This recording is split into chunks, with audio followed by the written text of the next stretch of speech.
Shalom. Bapak Ibu Saudara, pada kesempatan ini saya ingin mengajak kita melihat satu cerita di dalam Perjanjian Lama. Ini merupakan salah satu kitab yang saya suka baca, Bapak Ibu. Sudah beberapa kali saya baca dan setiap kali mengulang dalam Perjanjian Lama, di antara sekian banyak kitab PL ya, saya suka kitab ini, kitab Keluaran, Bapak Ibu Saudara ya. Karena menurut saya dalam kitab Keluaran ada banyak hal yang menarik yang menggambarkan tentang perjalanan bangsa Israel, bagaimana Allah menuntun mereka, melepaskan mereka, dan di situ kita bisa belajar banyak tentang Tuhan. Dari sekian banyak cerita, saya ingin mengajak kita melihat satu peristiwa, Bapak Ibu Saudara, bahwa keluarnya orang Israel dari Mesir adalah kisah yang sangat penting bagi mereka secara khusus. Karena disitulah awal di mana Allah kemudian memanggil umatnya dan membentuk umatnya. Sebelumnya mereka hanyalah disebut sebagai keturunan Yakub. Tidak ada sebuah keberadaan yang pasti bagi mereka.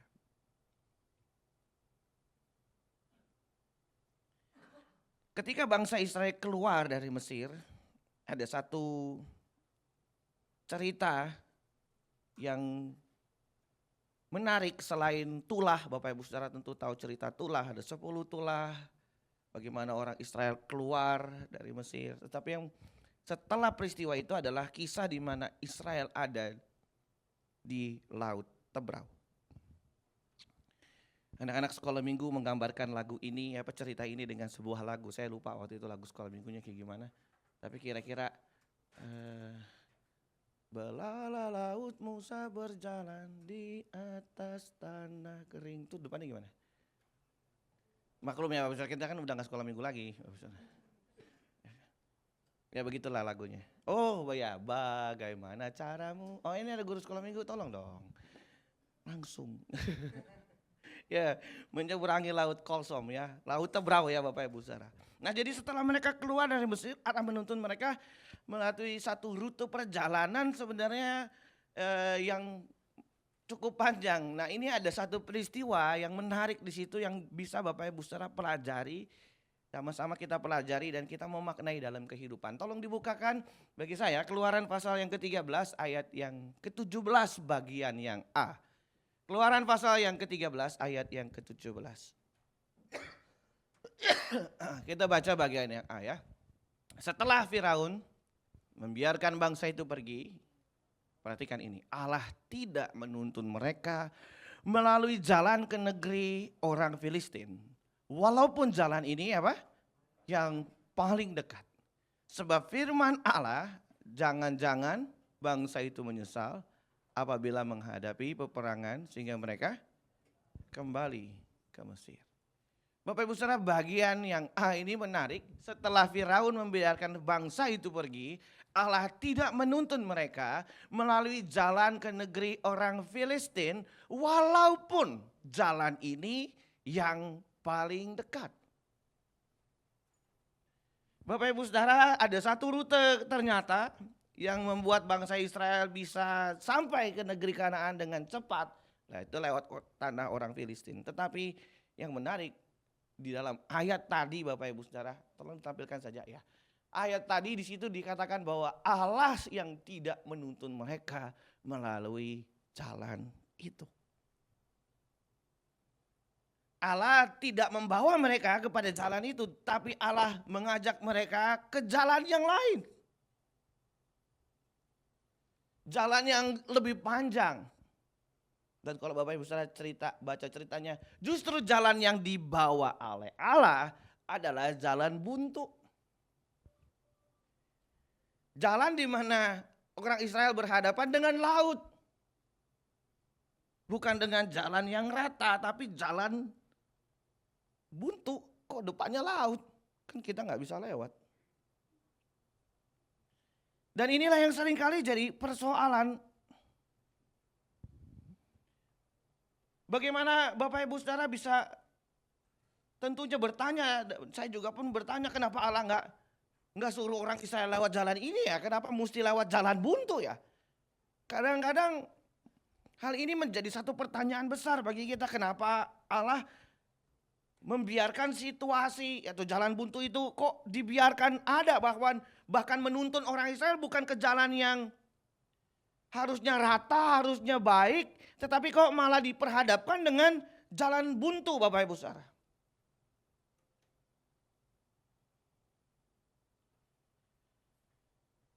Bapak Ibu Saudara kasih dalam Tuhan, seringkali Bapak Ibu Saudara dan saya tentu ya, kita memiliki satu konsep dan kita mengenal satu konsep atau kita menemukan sebuah konsep mengenai tuntunan Tuhan, dan seringkali ketika bicara soal tuntunan Tuhan selalu berbicara tentang sebuah perjalanan yang lancar.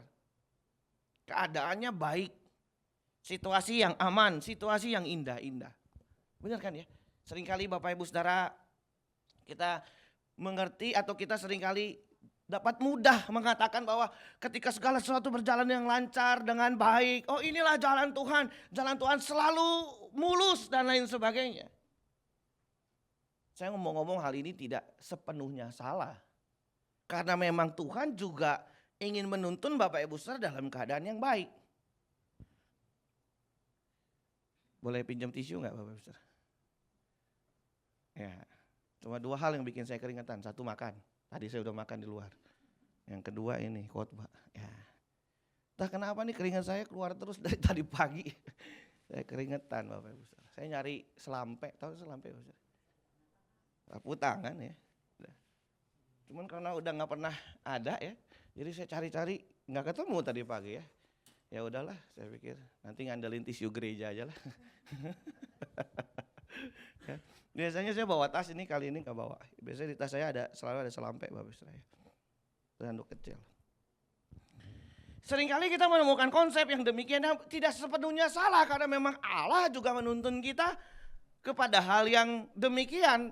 Mazmur Daud pun berkata hal yang sama.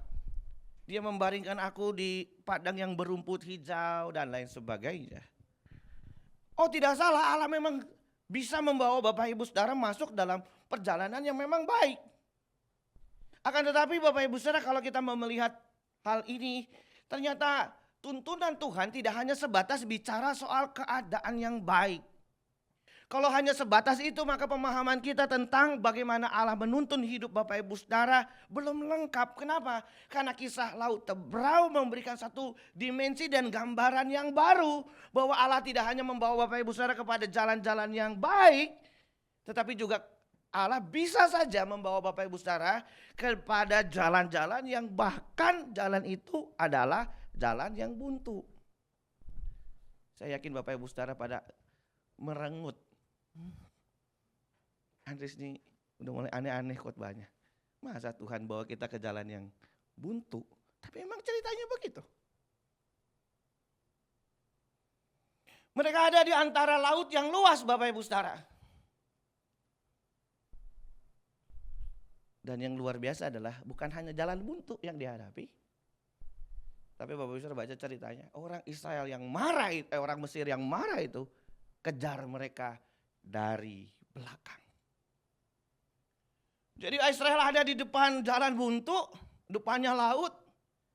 Di belakangnya ada orang Mesir. Tolong dibuka Keluaran pasal 14 ayat 10 sampai ayat yang ke-12.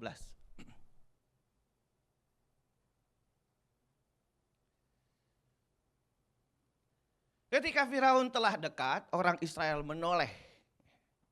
Maka tampaklah orang Mesir bergerak menyusul mereka. Lalu apa Bapak Saudara? Sangat ketakutanlah orang Israel dan mereka berseru-seru kepada Tuhan. 11. Dan mereka berkata kepada Musa, apakah karena tidak ada kuburan di Mesir, maka engkau membawa kami untuk mati di padang gurun ini? Apakah yang engkau perbuat ini terhadap kami dengan membawa kami keluar dari Mesir? Bukankah ini telah kami katakan kepadamu di Mesir, janganlah mengganggu kami dan biarkanlah kami bekerja pada orang Mesir, sebab lebih baik bagi kami untuk bekerja pada orang Mesir daripada mati di padang gurun. Nah loh, udah dibawa ke jalan buntu, dikejar sama orang Mesir. Dan pada saat itu Bapak Ibu Saudara, orang Mesir itu udah gak main-main, dia marah sekali sama Musa. Firaun mengejar mereka dengan, kalau Bapak Ibu Saudara baca ceritanya, dengan kereta berperang. Jadi Firaun sudah menganggap ini perang. Dan Firaun akan menghabisi orang Israel di tepi pantai itu. Jadi ketika Firaun sudah dekat, orang Israel bisa mendengar dan mengetahui keadaannya. Mereka mulai takut Bapak Ibu Saudara. Bukan cuma takut, tapi mereka sampai berkata, enggak ada kuburan apa di Mesir sampai kita harus dikubur di sini mati. Sia-sia dalam tanda kutip dalam perjalanan ini. Bapak Ibu Saudara, bagaimana Bapak Ibu Saudara bisa melihat cerita ini kalau seandainya kita ada pada saat itu. Tentu mungkin kita ada dalam posisi yang sama dan bertanya-tanya kepada Tuhan. Tuhan ini lagi bikin apa sama saya? Seakan-akan jalan di depan saya tidak ada, lalu saya juga dikejar-kejar dengan banyak rentetan hal-hal yang ada di belakang. Dan ini membuat kita menjadi lemah, menjadi takut dan lain sebagainya Bapak Ibu Saudara. Bukankah situasi ini bisa terjadi juga dalam kehidupan kita? Atau mungkin Bapak Ibu Saudara sedang ada dalam situasi yang sama. Bapak Ibu Saudara sedang berhadapan dengan jalan yang buntu di depan. Bukan hanya jalan buntu Bapak Ibu Saudara, mungkin juga kita sedang berhadapan dengan banyak orang yang sedang mengejar kita, entah mau mengejar dalam bentuk apapun itu. Tetapi sesuatu yang membuat kita khawatir, takut. Apalagi kalau lihat keadaan Bapak Ibu Saudara. Wah. Kalau kita lihat situasi, kondisi, hal-hal yang kita hadapi Bapak Ibu Saudara. Situasi yang tidak stabil, keadaan yang tidak pasti, membuat kita bertanya-tanya kembali tentang Allah. Tetapi Bapak Ibu Saudara, ada satu pelajaran yang berharga yang Tuhan izinkan terjadi kepada orang Israel pada saat itu dengan mengizinkan mereka ada dalam situasi yang terjepit. Ada sebuah pelajaran dan makna rohani yang buat saya menarik buat direnungkan Bapak Ibu Saudara. Untuk kita bisa mengenal Allah dengan luar biasa. Dan ini berkaitan bagaimana Allah menuntun mereka keluar dari Mesir. Saya ingin mengajak kita mundur dan melihat ceritanya. Waktu orang Israel ada di Mesir, ini berasal dari Bapak Ibu Saudara Yusuf yang menjadi raja muda. Lalu ketika Firaun mengangkat Yusuf menjadi raja muda, dipindahkanlah keluarga Yusuf termasuk Yakub ada di tanah Goshen. Menurut cerita perjanjian lama, mereka tinggal di situ menjadi tambah banyak. Dan setelah ada pergantian Firaun yang baru tidak suka dengan orang Israel lalu mulai menindas mereka. Tetapi yang menarik Bapak Ibu Saudara, kemudian Israel dalam keadaan yang begitu tidak menyenangkan, begitu menderita pada saat itu. Alkitab sendiri berkata mereka berdoa sambil mengerang. Mereka benar-benar berdoa kepada Tuhan dan sehingga Tuhan mengutus Musa membawa mereka keluar untuk membebaskan mereka dengan perjuangan yang panjang. 10 tulah harus terjadi untuk membuktikan bahwa Allah itu adalah Allah yang besar, Allah yang luar biasa. Lalu bisa membawa orang Israel keluar dari Mesir. Adalah satu perjalanan panjang yang sebenarnya ingin mau menunjukkan bahwa Allah yang mereka panggil di awal adalah Allah yang setia dalam tuntunannya. Sampai sini ada amin dulu Bapak Ibu. Bagaimana kalau Bapak Ibu Saudara mundur melihat ceritanya, bagaimana sebenarnya Israel sudah melewati banyak peristiwa yang mau menunjukkan bahwa Allah yang memanggil mereka ini bukan Allah sembarangan. Allah yang sudah mengalahkan segala Allah yang ada di Mesir. Sekarang ada satu peristiwa ya penting lagi, yaitu ingin membelah laut Bapak Ibu Saudara, berhadapan dengan laut yang mustahil untuk dilewati.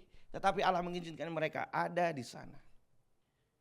Yang ingin saya tekankan adalah bagaimana Bapak Ibu Saudara dalam kehidupan seringkali kita melupakan tuntunan Tuhan dalam kehidupan kita. Bapak Ibu Saudara, dalam kitab ini memberikan 2 gambaran besar tentang Allah. Yang pertama bagaimana Allah yang maha kuasa mampu melakukan apa saja, melepaskan mereka dari tangan siapa saja.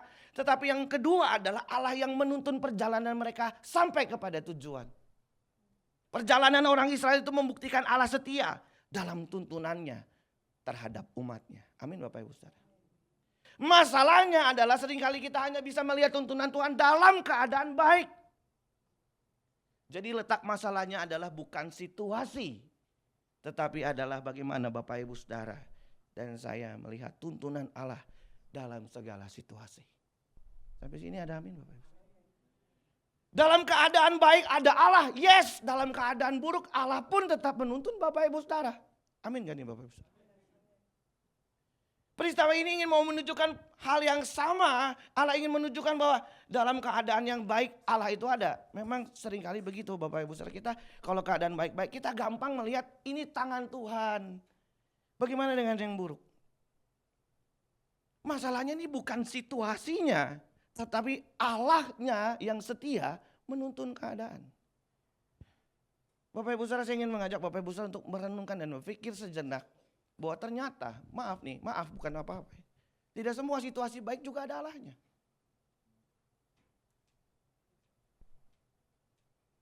Oh Pak, itu orang diberkati kaya, iya. Mohon maaf ya, kalau kaya hasil korupsi nggak ada Allahnya.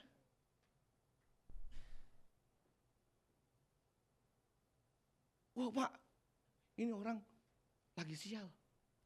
Kayaknya masalah bertubi-tubi. Lalu kita bilang, jangan-jangan kena kutuk, gak ada Allahnya. Belum tentu. Masalahnya bukan pada situasi yang terjadi. Masalahnya adalah Allah yang setia menuntun dalam segala situasi. Amin. Mau dalam keadaan tidak baik ada Allah. Ada kok Tuhan.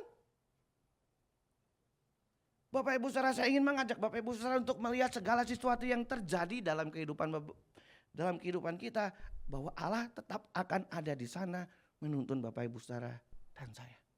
Maka buka mata rohani kita untuk melihat tuntunan Allah selalu ada dalam kehidupan kita.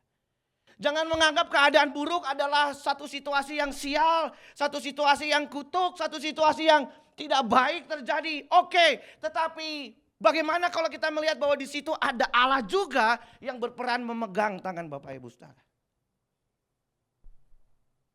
Bukan situasinya, karena Allah ada dalam keadaan baik dan buruk, tetapi tuntunan Allah dalam segala situasi itu. Dan saya selalu ingat ada satu kalimat yang tidak pernah saya lupakan, yang pernah saya dengar. Ketika Tuhan mengizinkan Bapak Ibu Saudara masuk dalam badai, artinya dia ada di dalam badai itu.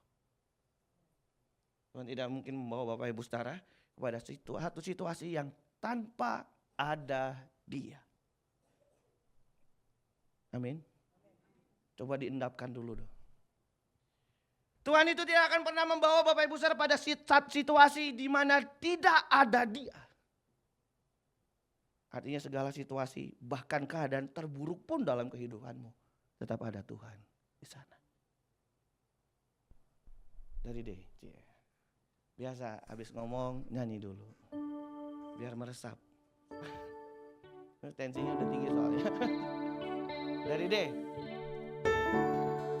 Sering ku tak mengerti jalan-jalan-Mu Tuhan, bagai dibelah cara yang gelap. Tanpa seribu tanya, namun tetap percaya jejak-Mu Tuhan sungguh sempurna. Sering ku tak mengerti, sering ku tak mengerti jalan-jalan-Mu Tuhan, bagai dibelah cara yang gelap. Tanpa seribu tanya, namun tetap percaya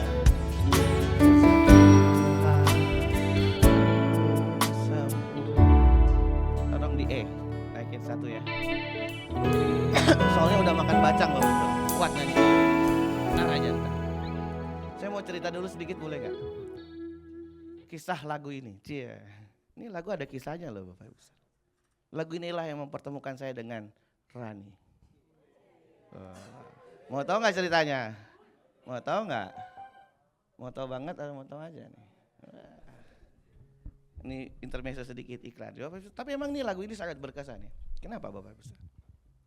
Jadi waktu itu awal saya masuk Petamburan. Hari pertama kuliah Bapak Ibu.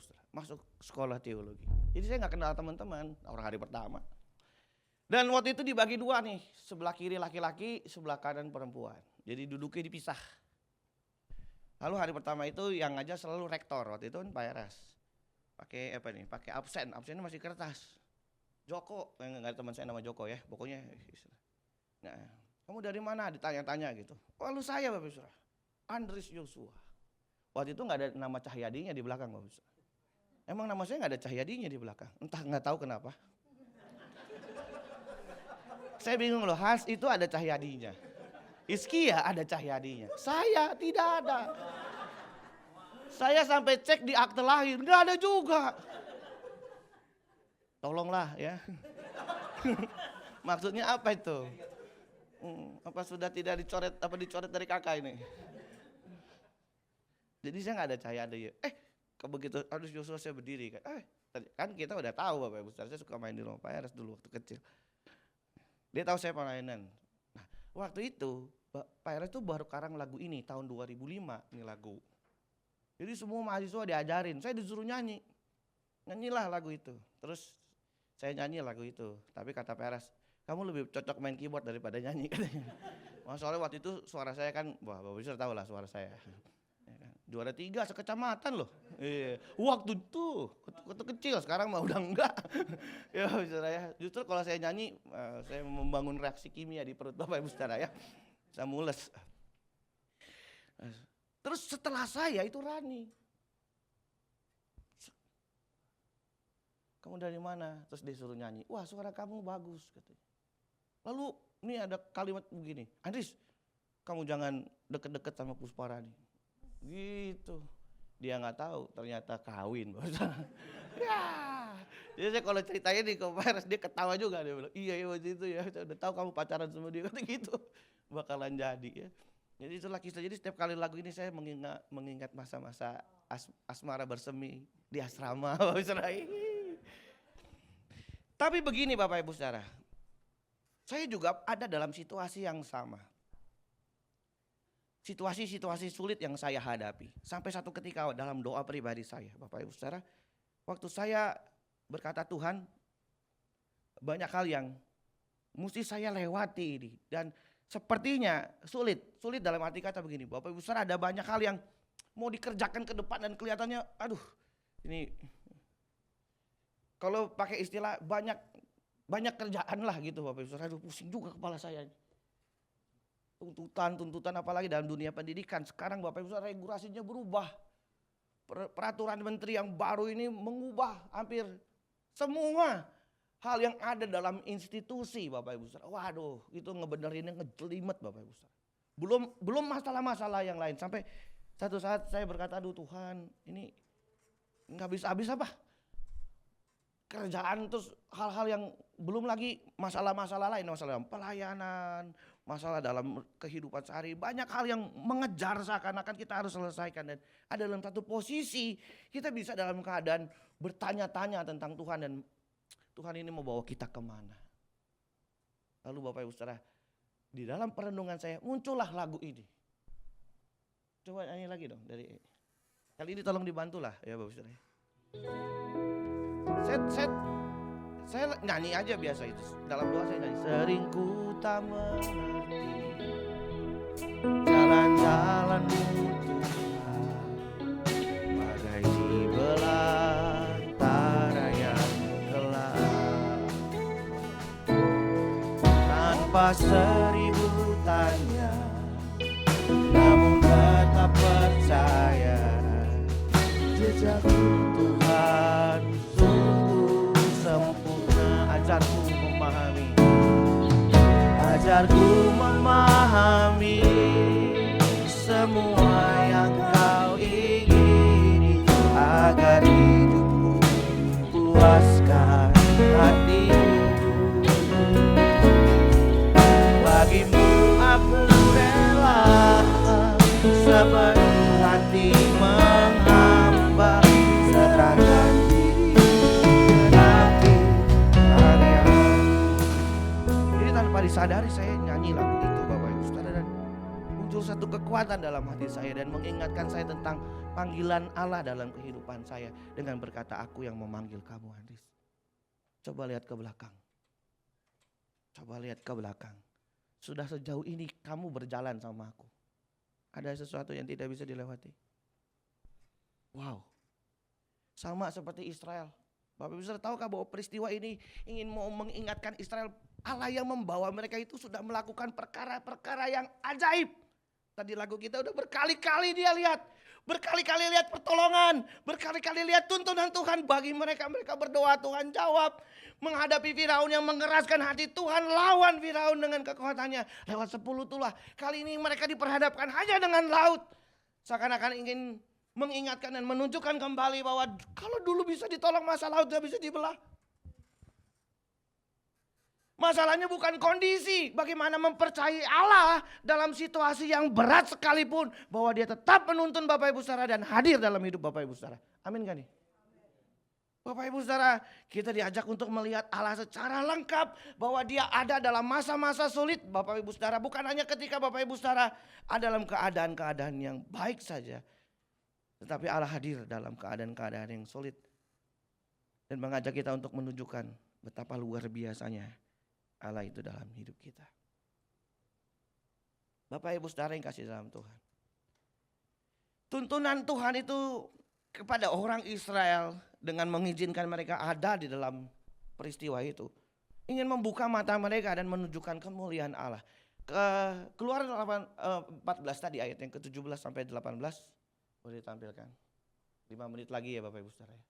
Ini jam cepat banget sih ini. Perasaan saya baru mulai. 10 kurang 10. Tetapi sungguh aku akan mengeraskan hati orang Mesir sehingga mereka menyusul orang Israel terhadap Firaun dan seluruh pasukannya, keretanya dan orang yang berkuda. Aku akan apa? Menyatakan kemuliaanku. 18. Maka orang Mesir akan mengetahui bahwa akulah Tuhan apabila aku memperlihatkan kemuliaanku terhadap Firaun, keretanya, orangnya yang berkuda. Bapak Ibu Saudara, Tuhan tidak tanpa tujuan membawa kita pada situasi itu. Tuhan selalu punya maksud ilahi yang membawa Bapak Ibu Saudara dan saya untuk melihat kemuliaannya. Kemuliaan di sini memang bicara tentang kemahakuasaan Allah yang sanggup melakukan banyak hal. Laut itu sampai terbelah Bapak Ibu Saudara. Tetapi ada sebuah maksud lain yang perlu juga kita pelajari, bahwa di balik mujizat yang besar ini bukan hanya sekedar bicara soal mujizat yang luar biasa, melainkan bicara bahwa untuk melihat bagaimana Allah atau seperti apa Allah dan siapakah dia itu. Ayat 30 dan 31 ya, Keluaran pasal 14 tadi. Bangsa itu kemudian menyadari Bapak Ibu Saudara. Lihat, demikianlah pada hari itu Tuhan menyelamatkan orang Israel dari tangan orang Mesir. Dan orang Israel melihat orang Mesir mati terhantar di pantai laut. Lalu ketika dilihat orang Israel betapa besarnya perbuatan yang dilakukan Tuhan terhadap orang Mesir, maka takutlah bangsa itu kepada Tuhan dan mereka percaya kepada Tuhan dan kepada Musa hambanya itu. Bapak Ibu Saudara, bangsa itu kemudian menyadari siapakah Allah yang membawa mereka keluar dari Mesir. Allah menunjukkan hal ini untuk mengajarkan Israel percaya pada siapa yang menuntun mereka dalam perjalanan. Bapak Ibu Saudara, di sini kita belajar melihat bahwa tujuan Allah memang membawa Bapak Ibu Saudara dalam situasi-situasi yang sulit adalah untuk mengajak Bapak Ibu Saudara tetap mempercayai Dia.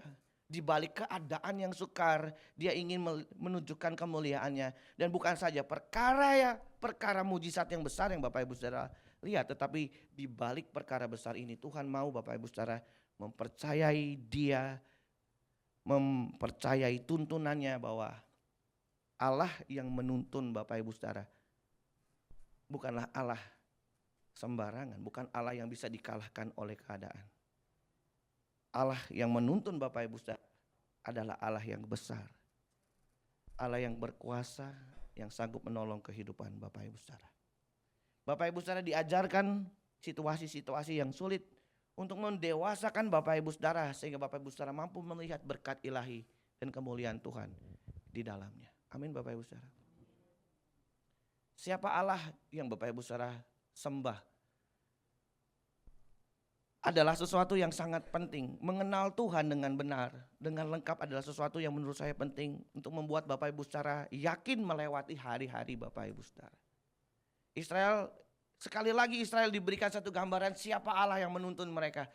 Dia Allah yang mengalahkan orang-orang Mesir. Bapak Ibu saudara, tahukah bahwa pada saat itu kebudayaan sedang berkembang adalah Mesir. Mesir memiliki banyak sekali dewa. 10 tulah sebenarnya harusnya cukup mau menunjukkan bahwa betapa luar biasanya Allah. Saya ingat Pak Kiki pernah khotbahin tentang 10 tulah di sini. Tetapi yang menarik, saya ambil yang 2 yang terakhir Bapak Ibu saudara. Yang tulah ke-9 adalah gelap. Gelap gulita. Orang Mesir itu Bapak Ibu saudara percaya bahwa dewa mereka yang paling tinggi itu namanya dewa matahari, Ra. Dengan tidak adanya terang Bapak Ibu saudara, maka sebenarnya Allah sedang menunjukkan kepada orang Mesir bahwa dewamu yang paling tinggi aja lagi KO. Ini gelap nih, gak ada terang nih. Mana si Ra? Gak ada. Yang kedua Bapak Ibu saudara, tulah ke-10 itu bicara soal anak yang sulung yang mati. Titisan dari dewa Ra itu adalah anak laki-laki pertama Firaun.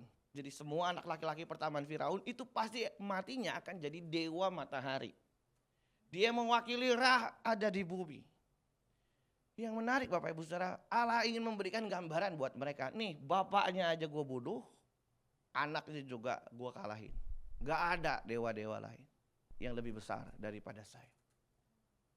Harusnya membuat mata bangsa Israel yang pada saat itu ada dalam kebudayaan Mesir hampir 400 tahun mengerti bahwa Allah yang dewa yang tertinggi pun kalah sama si Allahnya orang Israel. Dan Allah yang sudah mengalahkan dewa-dewa itu sekarang berkata, kamu harus ikut aku, percayalah aku menuntun kamu ke negeri perjanjian. Masakan dia tidak menolong Bapak umatnya? Masakan laut tidak bisa dibelah? Seakan-akan dia ingin menunjukkan bahwa akulah Tuhan yang membawa kamu keluar dari Mesir. Memang seringkali kita bisa meragukan keberadaan Tuhan. Seringkali iblis pun menutup Allah untuk kita melihat Allah dalam keadaan-keadaan sulit. Supaya kita mencurigai dia. Supaya kita tidak mempercayai dia. Itulah sebabnya Bapak Ibu Saudara, ketika Bapak Ibu Saudara mengenal Allah dengan benar. Siapa Allah yang telah memanggil Bapak Ibu Saudara? Siapa Allah yang telah menyertai Bapak Ibu Saudara? Harusnya tetap membuat Bapak Ibu Saudara kuat melewati segala situasi. Kalau dulu Tuhan tolong saya, sekarang dan ke depan pun dia pasti menyertai langkah-langkahku. Amin Bapak Ibu Saudara. Situasi mau kayak apapun tidak masalah. Ingat, bukan soal situasinya. Tetapi siapa yang menuntun Bapak Ibu Saudara, siapa yang berjalan bersama dengan Bapak Ibu Saudara. Kalau Allah yang berjalan bersama Bapak Ibu Saudara, Bapak Ibu Saudara tidak perlu khawatir akan apapun. Amin. Tinggal Bapak Ibu Saudara, satu hal saja yang penting, apa? Bapak Ibu Saudara harus menyenangkan hati dia. Bapak Ibu Saudara harus dekat dengan dia, harus sungguh-sungguh sama dia. Gimana Bapak Ibu Saudara mau menerima pembelaannya kalau Bapak Ibu Saudara tidak pernah mendekat, Bapak Ibu Saudara tidak mau mencari, Bapak Ibu Saudara tidak haus akan dia, Bapak Ibu Saudara tidak mau mengenal dia. Sulit. Maka itu Bapak Ibu Saudara, mari menjelang hari Tuhan yang semakin dekat. Tidak ada waktu sebenarnya buat kita untuk santai-santai sebenarnya. Kita berlomba dengan waktu untuk apa? Mengejar kerohanian kita. Bertumbuh dengan baik. Jadilah orang Kristen yang baik, yang hidup dalam kebenaran. Kalau menurut visi kita, jadilah orang-orang Kristen yang menyenangkan hati Tuhan. Lakukan apa yang Allah inginkan. Kehendak Tuhan dalam kehidupan Bapak Ibu Saudara. Sampai sini ada amin Bapak? Aminnya udah agak pales sedikit. Tapi memang saya juga mau amin sih Bapak Ibu Saudara. Amin buat firman Tuhan.